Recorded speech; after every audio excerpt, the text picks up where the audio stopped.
Hello again, this is SickleYield, and I'm here to talk to you about getting the best use out of your new expanded Godrays for Iray. So, I'm just going to jump right in.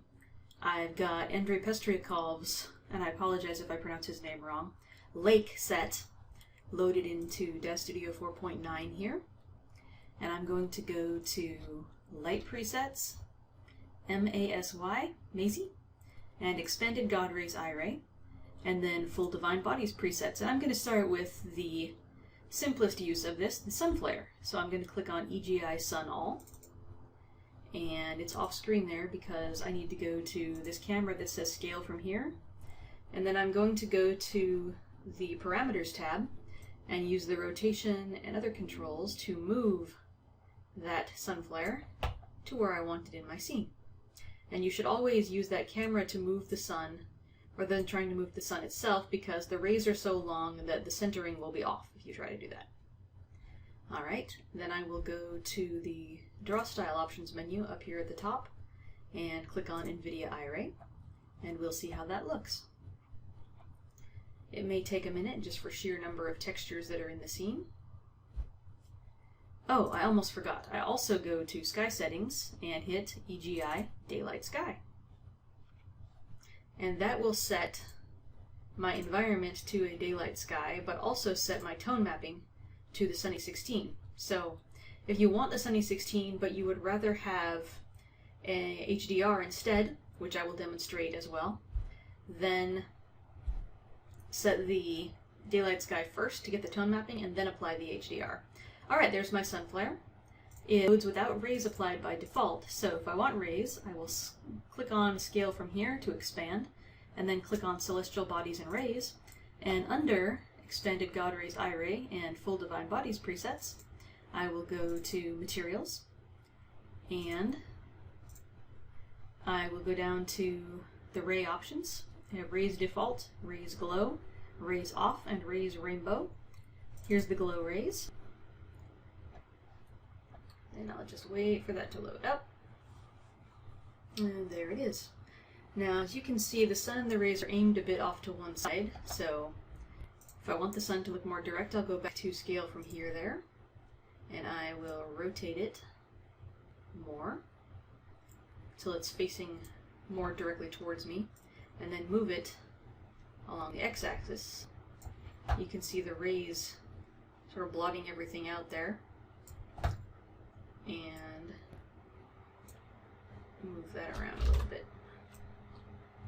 But at least you can see the circle there where the ray origin is. Okay. And I will let that test render, see what it comes up with. That's more like it.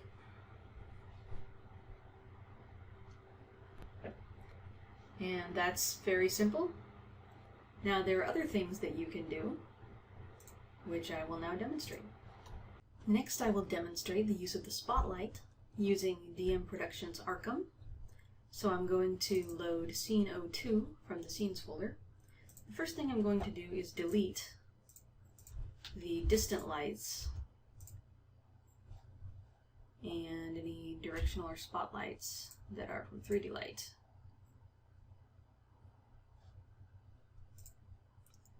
Now the linear point lights have photometric options already, so I'm going to leave those in place for now. I want a spotlight coming down right in front of the throne here, so I'm going to go to Light Presets and Mazy, Expanded Godrays Iray, and Full Spotlight Rays presets. In this case I'm going to use Spotlight Rays White, and I'll just double click on that, and it loads the ray light with the cone rays parented to it. So then you just use the Parameters tab, Transforms, and slide things over to where you want them. And then we'll just do a quick test render here. The spotlight in particular is meant to work with other lights in your scene.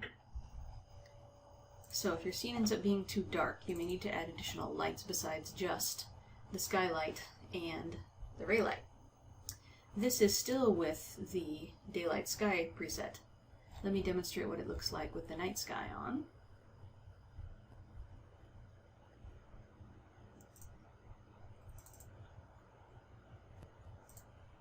Okay, and we've got some nice dusty rays. Night sky.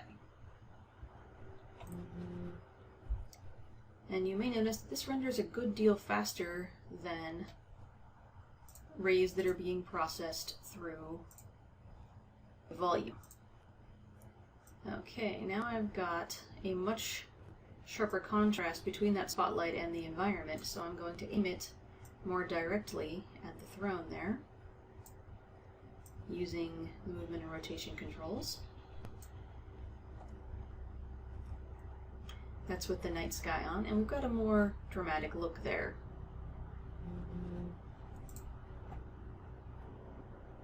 And there we have it. Very simple, very easy.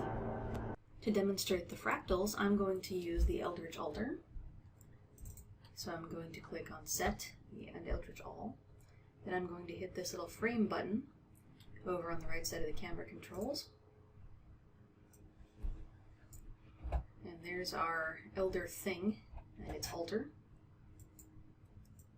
And I'm going to choose a lower angle to give things a little bit more of an epic impression here.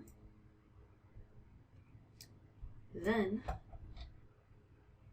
I will go to Light Presets, MASY again, and this time I will go to Full Fractal Presets and I will click on the orange fractal, kind of a hellish glow. I'll click on the Scale from Here camera and I'm going to rotate that back around till we have this sort of nexus of horrifying energies poised behind our Elder Thing. And I'm going to use the daylight sky setting. And then I will just do a test render here.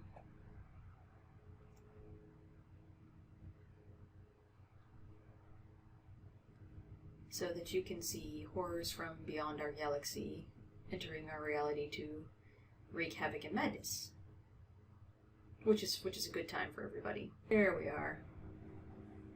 You can see our horrifying nexus behind the Elder Thing. There's some blue sky showing through, so maybe let's try that with the night sky preset instead. Oh no! In Final Render, it's actually a nice blend. So I would actually just go with that, I think. And there's your dimensional nexus. And there's your altar of Catharga, or whatever the Elder Thing's name is. Those are some of the things that come with this set. There are also bloom settings.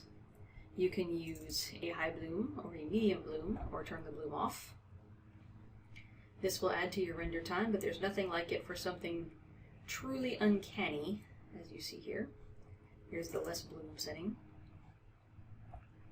There we go. This is a great way to give a really surreal, nightmarish feel to scenes with the fractals, or more of a unearthly, supernatural feel if you've got a less connotationally scary scene.